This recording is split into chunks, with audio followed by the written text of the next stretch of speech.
We've all been in arguments. And it wouldn't be an argument if you didn't believe that you were right and they were wrong. But aren't we all wrong sometimes? No one is right about all the things all the time. Research shows that admitting that we might be wrong can actually help us be better friends, happier people, and more effective advocates for our beliefs. This is called intellectual humility, and it's a gift. Not the kind you're born with, but the kind you can give yourself. So why don't we? Why is it so hard to admit that we might be wrong? In our minds, our ideas, assumptions, and experiences weave together to form our picture of the world. So you can see why it's painful to admit that something we believe in is wrong. One tug on the thread and it can feel like our whole sense of self is unraveling. In fact, studies show that our brains actually react to attacks on our beliefs the same way as threats to our physical well-being. Our natural human tendency is to avoid those threats, surround ourselves with people who think just like us. It doesn't matter how smart or well-educated you are, anyone can fall into these traps. But we can break out of these bubbles. Our ideas don't need to limit us.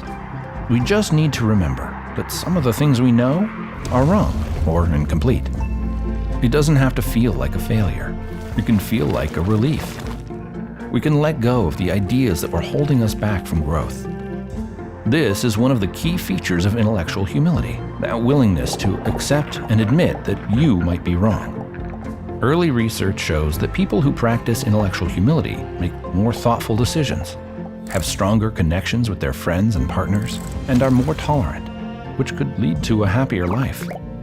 We live in a time where there's pressure to appear like you're always right. But recognizing an incompleteness in our knowledge isn't weakness or ignorance. It's the opposite.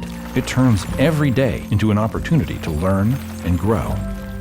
In fact, people who practice intellectual humility are shown to be better at recognizing persuasive arguments. That means you could be a more effective advocate for your beliefs by allowing them to be challenged. The scientific method asks us to test every idea, question every theory, and that discipline is responsible for much of the explosive progress that has defined the last 2 centuries. Intellectual humility is the same principle applied to the individual, constantly refining your understanding of the world and yourself.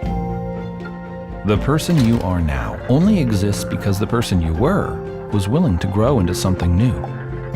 Intellectual humility is that willingness. It allows us to constantly search through our understanding of the world and bit by bit, make it better.